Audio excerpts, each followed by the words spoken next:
record now.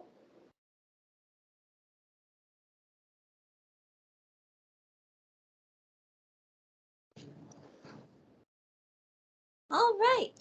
Well, I... Oh.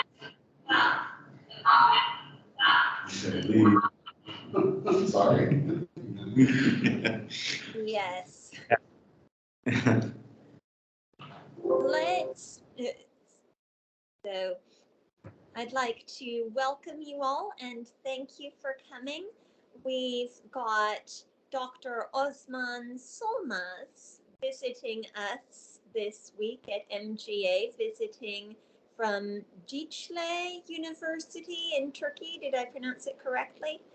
Perfect. All right, good. And he's going to be talking with us about widening linguistic landscapes of Dune through engaging English learners in fan practices. So he's going to be sharing about his project for around 20 to 30 minutes. And after that, we're going to have some time for questions, answers, discussions, and so forth. So with that, I will hand it over to Osman. Thank you, Mary, for the introduction, and thanks everyone for joining us today online and here in person on campus. I am Osman Solmaz. I am a teacher of English at the Department of English Language Teaching at Faculty of Education in Dicle University in Turkey. And I am mainly working with English language teacher candidates, and therefore this project is directly targeted at them. But I'm hoping that anyone can be inspired by the activities that we have designed and hopefully make use of it in their own classes. So I would like to show the outline of the presentation. First, we will have an introduction and then background, particularly to linguistic landscapes and FAM practices. Those are the two main subjects that are integrated into this pedagogical practice. And I will be talking about the methodology that I am following. And I'll be sharing some examples of data from the data. It's preliminary because it's still ongoing. As you will also see, there is a huge amount of data to go through, but hopefully this will give some glances of what it looks like. And we will wrap up with discussion and conclusions. So I would like to start with an introduction to linguistic landscapes because there may be those of you who are not necessarily familiar with it. Linguistic landscapes are often defined as the language around us. Sometimes it's referred as environmental print, and it's basically the language that we have in everyday contexts. It's either public or private spaces, and it's also interested in the ideologies and motivations behind the use of multiple language uses and forms in various contexts. So it's not just the language that we are dealing with, it's multiple elements of language as well, including images, murals, and graffitis, or any type of semiotic element that you can see around you. As a discipline, it's not necessarily based on in applied linguistics, the area that I'm working in, but it's drawing from different research areas, particularly language planning and policy, anthropology, urban studies, cultural geography, and sociolinguistics. And recently, it has found its way to spark interest across applied linguists as well. And previous research on using linguistic landscapes in classroom contexts, they typically focus on learners, their own practices, and how they participate in the projects that are designed and developed by their own instructors. And when we look at the linguistic landscapes in L2TL, as I would like to call, the overall, the possibilities include a couple of outcomes, such as students can take the roles of language investigators and users rather than being limited to the role of learners through linguistic landscape materials. And when you integrate linguistic landscapes, it's reported that it kind of provides alternative extension activities for students so that they can make connections with the present classroom and the world outside. And they would also see and be exposed to resources from their own material, their own communities.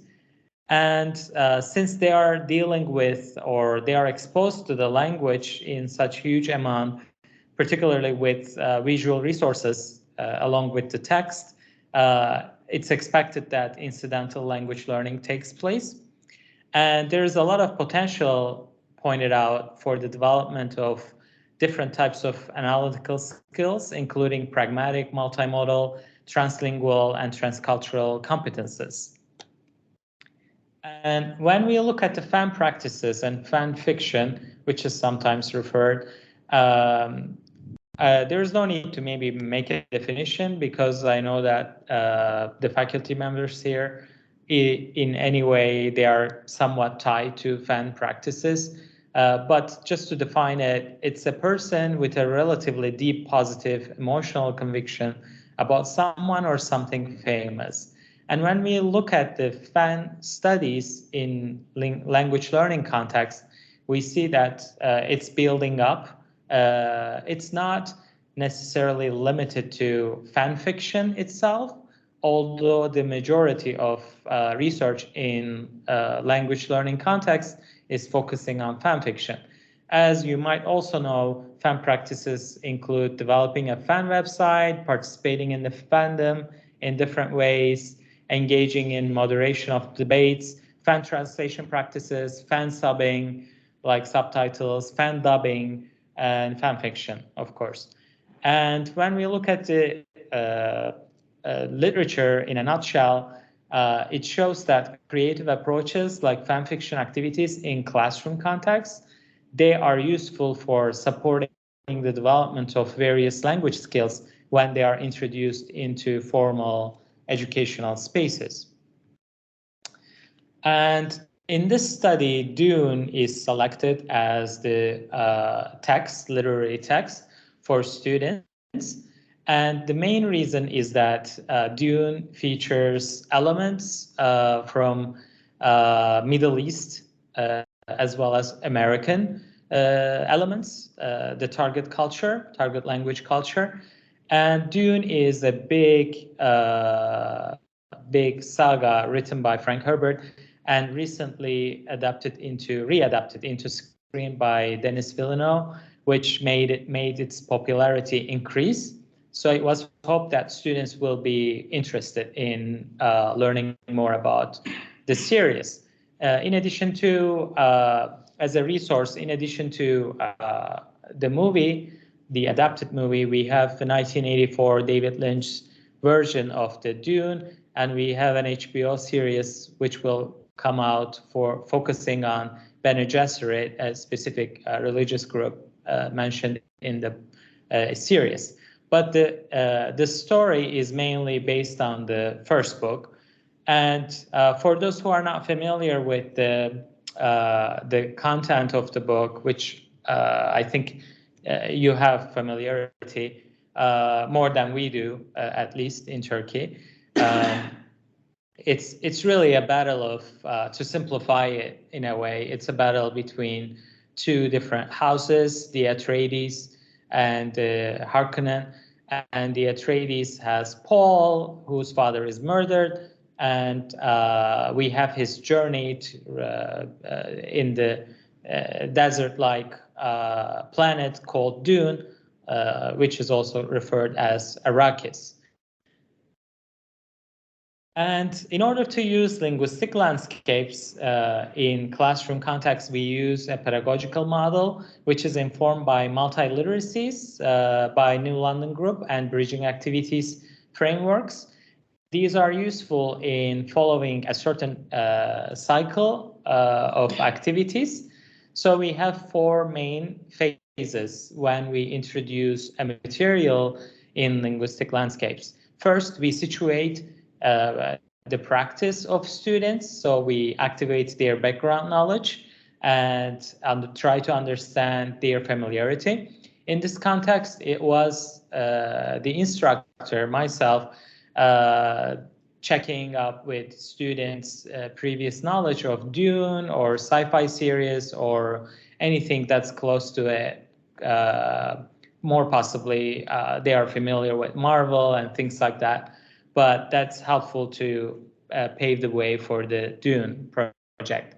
And then in guided analysis, you bring the material to the classroom and help students recognize and analyze the features that are presented there, which would be a sign from real world context, and students analyze the choices made by the designer and who is the material for. What we did was I presented the task to students, and then it followed up with examples that they can be inspired by. And for a couple of them, we analyzed and made certain conversations about why the materials are created that way. And these were from real world contexts as well. And finally, we have creation and participation, which is a more creative aspect of the model, where students engage in developing, designing, and creating their own materials based on the materials that they see. For example, they see a road sign in real life context, and then they are expected to develop something similar that's adapting into the universe of Dune, which I like to call Duneverse. And our methodology, so the students were taking the required course called Literature and Language Teaching.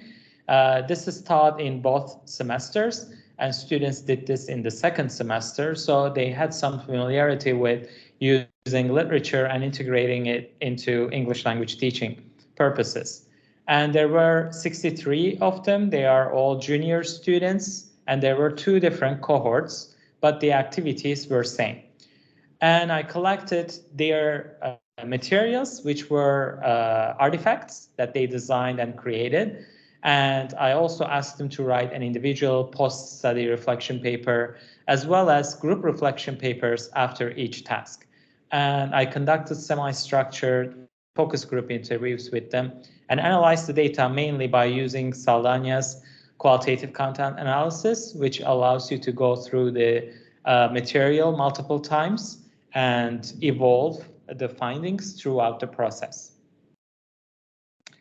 I would like to talk about pedagogical activities that I have provided. So the first activity, they were expected to design two linguistic landscape signs that one would see in the streets of Arakin, the largest city in Arrakis or Dune, under the governance of the two major houses. So they were expected to design the same sign, but under two different houses. So at multiple times, they were expected to show the development or progress or change this way. So this was the first activity. And for the second activity, which is a subfield of linguistic landscapes, it's called bodyscapes. They were required to design a tattoo that one of the Dune characters would possibly have it on their body. And they had to draw it, or they could use digital platforms as well. And the third one was about soundscapes, another subfield of linguistic landscapes.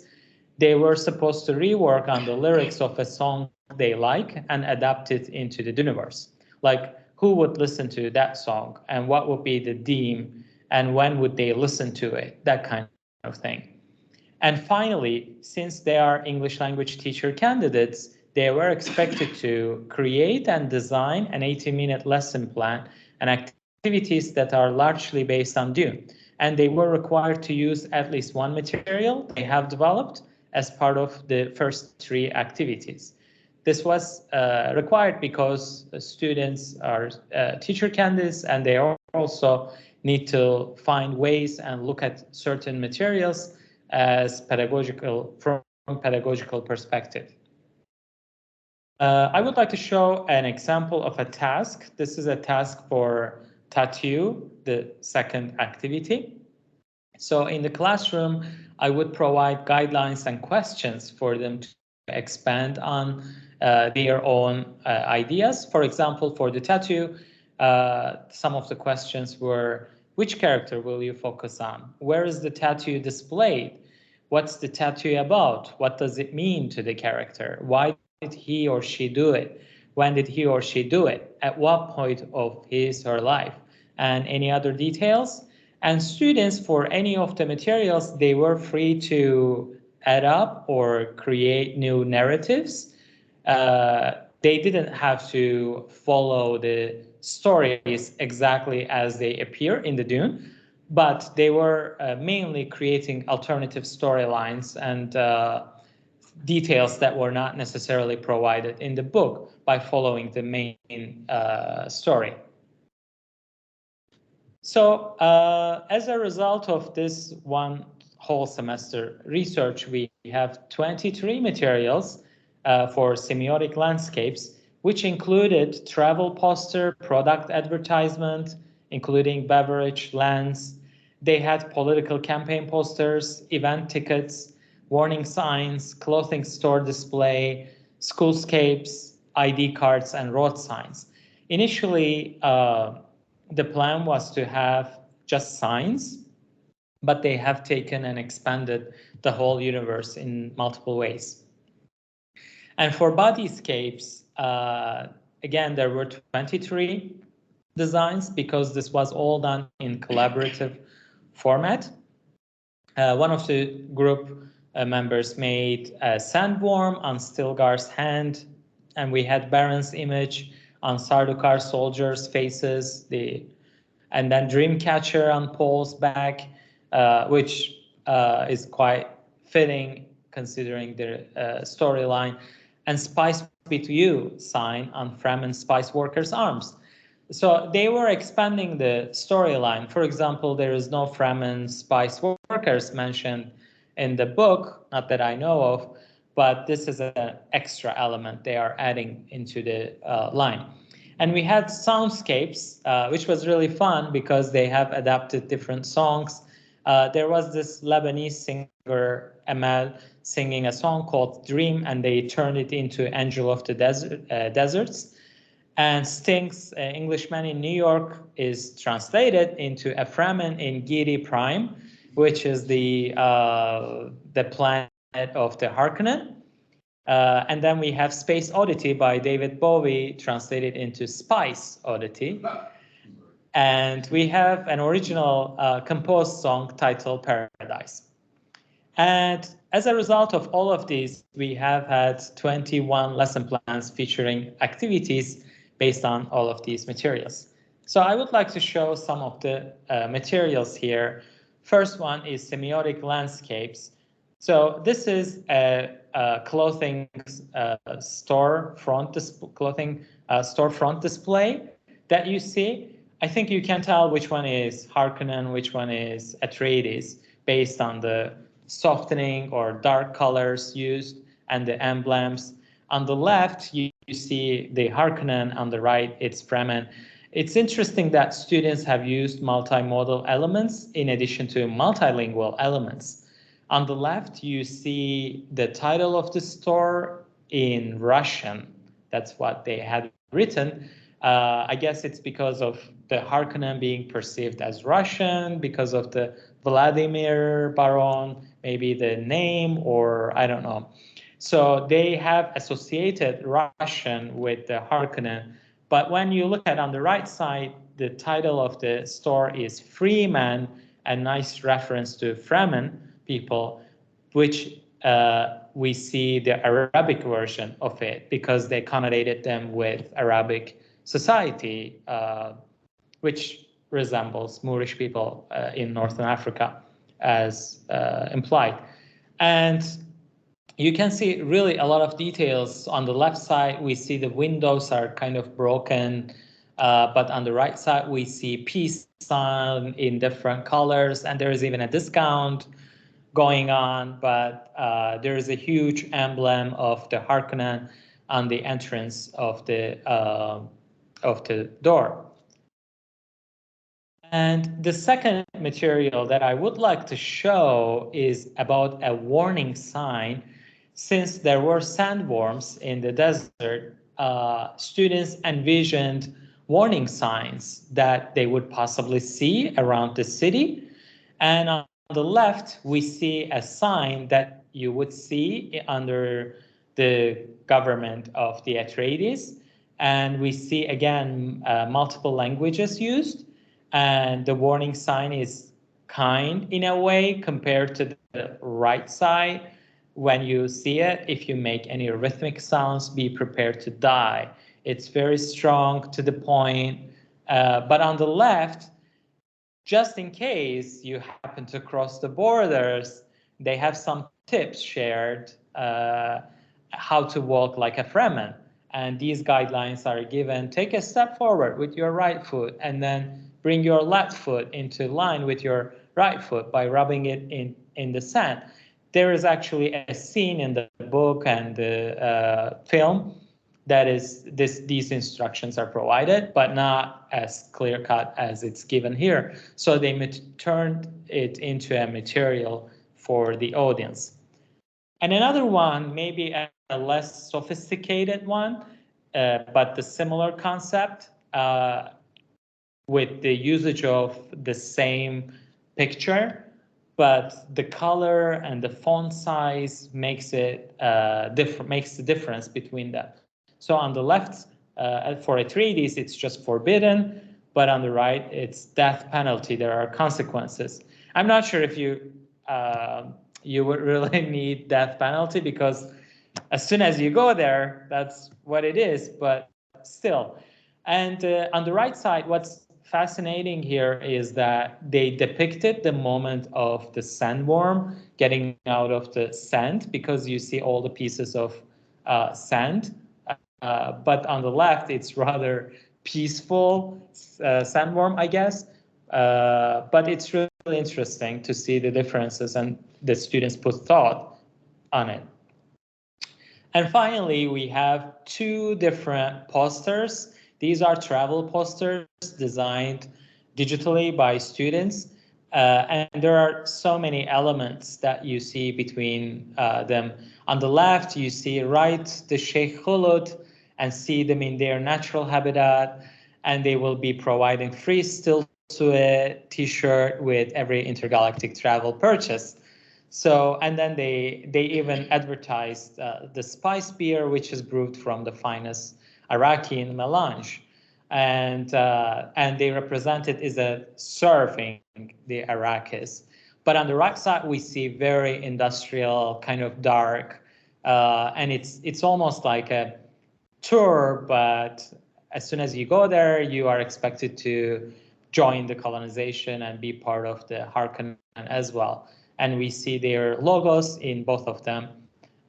So it's quite rich in terms of the products.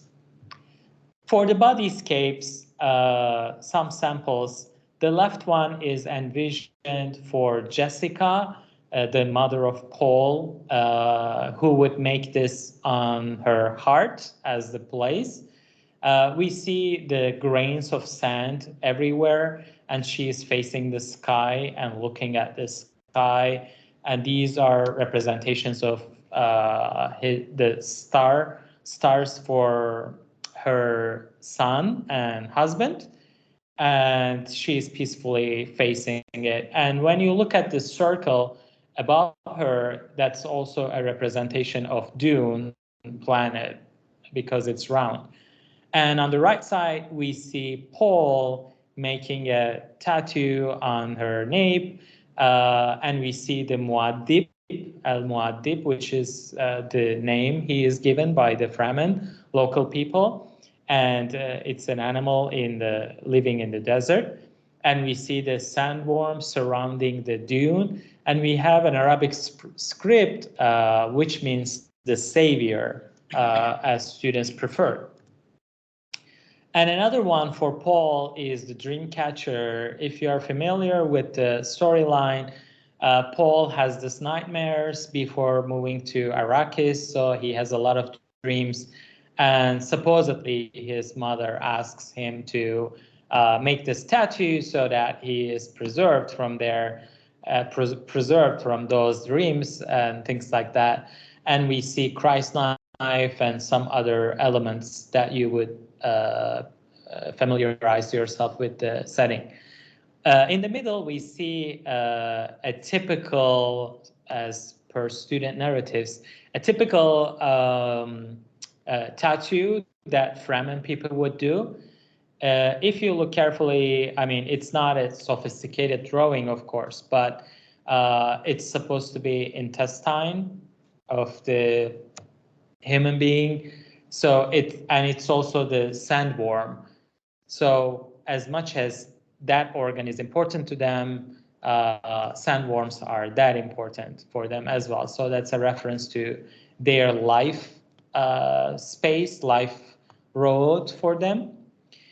And on the right side, on the very right side, we see Fremen people having the, again, tattoo for Sheikh Hulud in Arabic written on one side Sheikh, on the other is Hulud under the eyes, and Christ knife at the top, which is really important for their culture. And we have Dr. Kindness, the ecologist in Dune, as representative, as chosen as representative of what it would look like in real context, I guess. And for the soundscapes, we have Feyruz, a Lebanese singer. It's a lullaby, actually. Oh Lord, help her sleep. So this is a lullaby that you would sing to your daughter or baby, and then we see the highlighted parts in yellow are the ones that the changes are made, and those the words in parentheses are the words that are replaced. So instead of, oh Lord, help Rima, the baby's name, sleep, the student said, oh Hulud, for reference to Sheikh Hulud, and Elia, the daughter and the daughter of Jessica, the sister of Paul. And then when you go through the words quickly, we have Pandi, Hawk. Hawk is the bird of the Atreides family, and we have palms of the sand, blue eyes, a clear reference to Fremen. We have spice, water, Harkonnens, Arrakis, spices all over the desert. So they have replaced the words that are not quite fitting and made sure that it fits into the context of Dune. And then we have David Bowie's Space Oddity turned into Spice Oddity, and we have Duncan, who is like the right man and very important in the movie and series, helping Paul escape the soldiers. And again, we see a lot of changes made, but it's fascinating to see the elements of flying and ornithopter, which is a specific type of, I guess, helicopter used in Dune and replaced with the space, which is really interesting. And this is the song that I wanted to show because students composed these songs themselves from scratch, and they even made a song out of it. Unfortunately, while preparing, I couldn't get this audio work for people. So you will probably Oh, not I'm hear hearing it it. online. Oh, you hear? It sounds like, well, I was hearing something. Do you? Oh, now I'm not. Okay. Mm, But okay, people who sorry. are here will have a sense. But you can song written by school, they are expecting to come,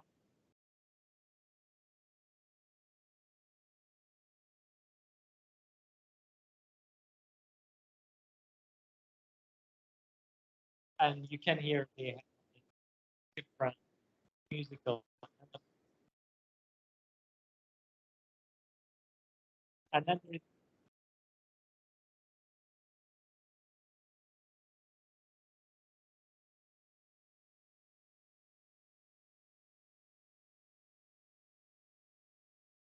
yeah.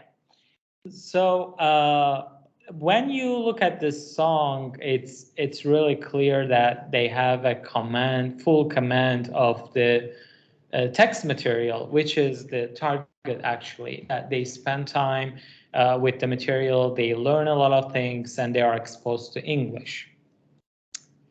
And for the pedagogical dunescapes, they had to develop their lesson plan.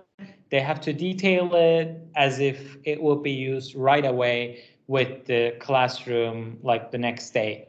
So a sample outline was provided, and students are familiar with creating and designing lesson plans at this stage when they are junior students, because they are also taking different methodology courses, and they are familiar with this type of practice. And you can see that they have used different examples, so they were not necessarily limited to the materials they have developed, but they have also used other resources. As you can see here, for example, the official game of Dune, Spice Wars, a review about it, and the pictures are used as part of the classroom. And at the end of the semester, we actually made an exhibition where students exhibited all of these materials to their fellows in the department, the other students, and we even created a sample lesson plan book, which we referred as the Dune pedagogy. And you can see the lesson plan example. This is a cover. Since they are using, they have blue eyes, they thought that a lens advertisement would make sense, I guess. So what to make all of this? So that's the part that things get complicated in a bit because there is so much material. First of all, we believe that students have a diachronic understanding of linguistic landscapes of the universe. That means they can follow the developments and developments of the resources in the context of Dune. Like 50 years ago, how was it? And when the government changed, what happened and what the materials turned into? And then we think that students made sense of the relationship of linguistic landscapes with the change of power, thanks to this, especially how political power comes into place while designing language surrounding us. And students were able to use different types of semiotics elements in the creation and interpretation of the signs. So they were fully aware of the colors, shapes, and fonts, and what kind of message they meant. And we are hopeful that all of these translate into real world contexts as well. So they get to think about the linguistic landscapes around them. And naturally, they were exposed to target language material and resources, because the book or the film may not be enough, and they had to Google and go through other resources as well, and they have to have discussions with their own students. And we observed that they expanded the universe through creating additional narratives, imagining alternative storylines, providing contextual details to the story, which I think Herbert would like, and engaging in character development in different ways. And it was a good way. It can be argued that linguistic landscape and fan practices could be used or used as a segue for students to make sense of the world we live in. And it opens up new avenues for learners and teacher candidates to express themselves in multiple ways, including audiolingual and visual techniques. And they get a chance opportunity to create their own materials and resources based on a literary work, and they learn about how to do it. That was a theme emerging from their reflection papers, and they are able to design lesson plans and develop a pedagogical perspective. So it wasn't just really fun and developing it, but also thinking about how they can make use of it in their own classroom. And there were also potential development opportunities for digital literacy practices, because some of them use digital platforms such as Canva, which allows you to design posters or invitation letters or things like that digitally. But there were challenges, of course. From an instructional perspective, it was really tough to control and understand to what extent each group member contributed, even though they were asked to write down the contributions. And not all the students were equally invested in the tasks. So it's hard to tell. And project took some time for students to buy in, and it was seriously questioned by a couple of learners. They were constantly asking, what does this have to do with language learning? Why are we doing this? What is this to do with what we are going to do? And things like that. Eventually, those discussions faded away, as I observed and noticed in the reflection papers and interviews. But I think there were a couple who still thought that it wasn't for them. And mainly it was because they thought that it was challenging to make a connection between linguistic landscapes, FEM practices, and pedagogical activities. And another challenge was that even though we have had discussions in class prior to starting, and students had at least a month of going through either book or movie, it was hard for everyone to be in full command of the material. And methodological perspective, from a scholarly point of view, you have a large semiotically rich set of data emerging, so it's really hard to engage in data analysis, and just following a single methodological approach for the complete set is not does not make it justice, and it may not reveal the true results. And for conclusions, I think we can say that coupled with FEM practices, exploring semiotic landscapes in fictional contexts can provide a base for making a better sense of linguistic landscapes in everyday settings, but we need further research.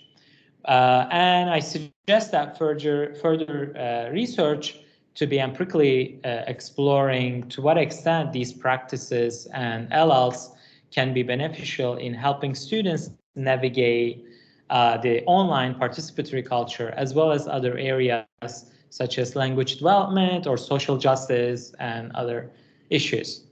And students' interests should be taken into account while designing research and educational activities, because not all of them may enjoy Dune or the book that you bring. But the downside is when you leave them free, then as an instructor, you have to know the material, which makes it kind of challenging as well.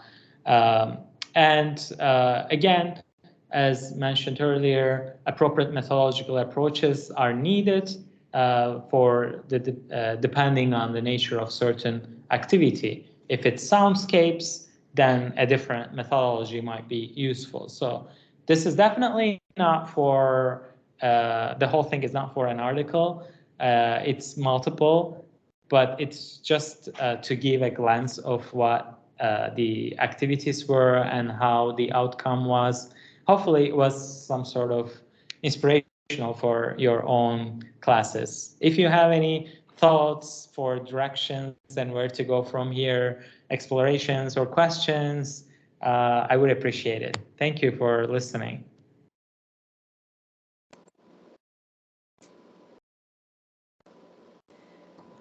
Well, thank you so much, Osman. That was fascinating. It looks like Jerry has a question. Mhm. Okay. Hi, Osman. Good to see you again. Um, I'm first. Let me say I'm really impressed with the creativity of your students. Um, and I can certainly understand some of the reluctance and maybe some of the pushback that you likely encountered for this. But um, I think what they did was truly exceptional. A lot of creative stuff there.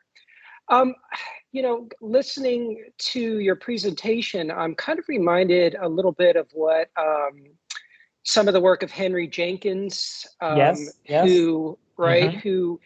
who was able to do similar stuff with spatial areas, right? Like taking like the Unreal Engine and building. I think it was Colonial Williamsburg is maybe one of his more popular ones, where the students were able to explore the spatial, uh, uh, uh, like you say, linguistic landscapes Hmm. of these areas, and they could build different their different portions of those areas within the game.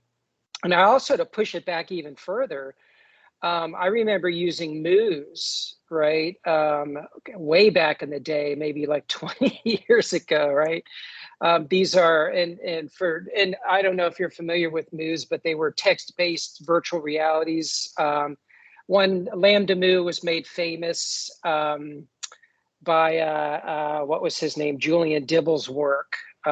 Gosh, it really was 20 years ago now. But one of the great uses that I saw of Moose was being able to allow for a spatial construction of environments, all in a text-based virtual reality, where students not only could interact with the environments, but they could also create different artifacts and different characters like chatbots and things like that that could interact with students.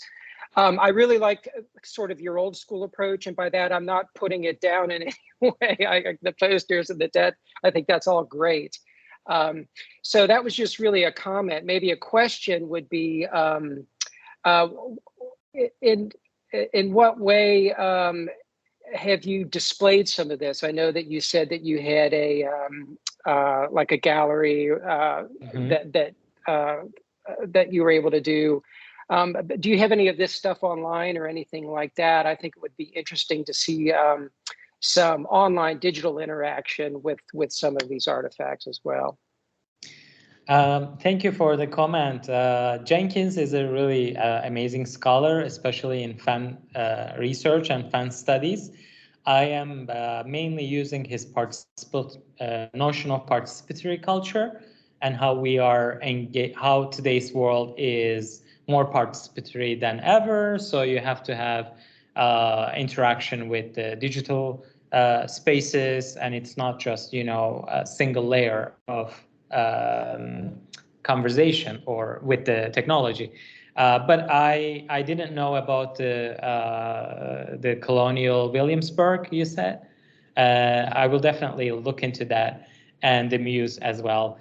So for your question, we literally had it on a gallery in our faculty. So we have a gallery at the Faculty of Education, and selected student materials were presented there, and people were invited. And for the song, we actually wanted to have a live performance, but they were kind of, shy, so they didn't make it. But they created a lyrics video, which is really amazing. I'm not sure if I can find it right now, but with the lyrics moving as the song is progressing, that kind of thing. And we had a live version of it on the screen, which was really amazing. And I thought of adding everything to digital platforms, but I hesitated because there's so much creative elements that students have, and I haven't published anywhere yet. So I thought it might be, complicated afterwards to use it if somebody takes it and things like that. But yeah, that would be a great idea to have it on display and have students interact with each other. Yeah, thank you.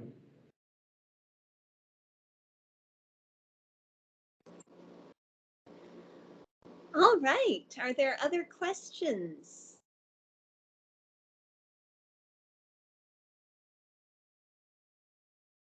And I'm open to ideas where you can have suggestions or for directions to take or yeah.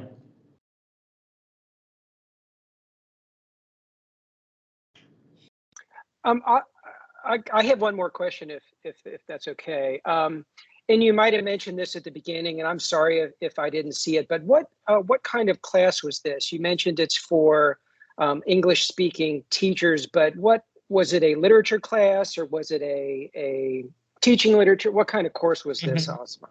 So when the students are third graders, so when they are juniors, they are required to take literature and language teaching course for 2 semesters, and we have 2 hours of meeting every week.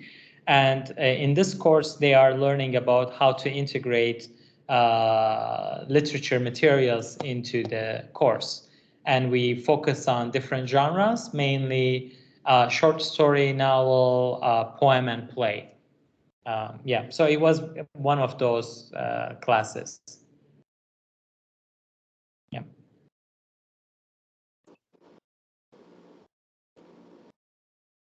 All right. Are there other questions?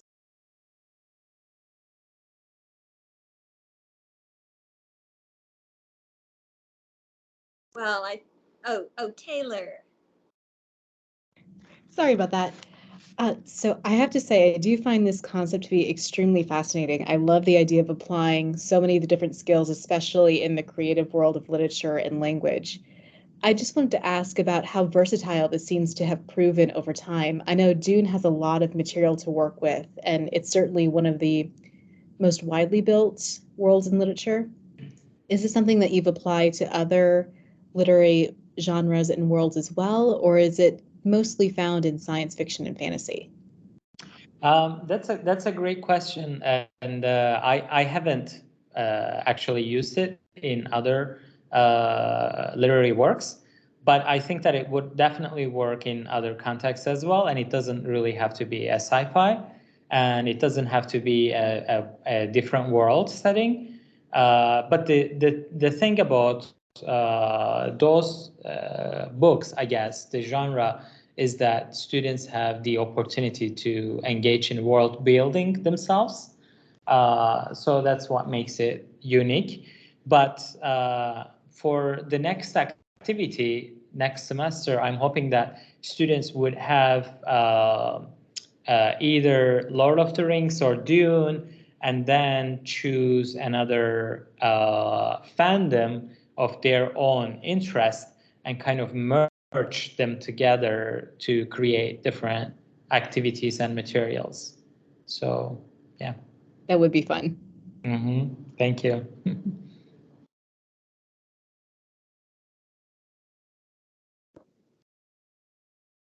Well, very good. Are there other questions?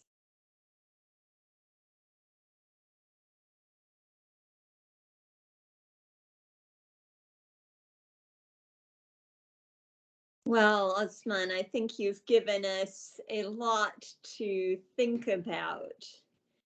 And all right, well, and if people have questions later on, his email address is there on the screen, along with also in the invitation email I sent out earlier.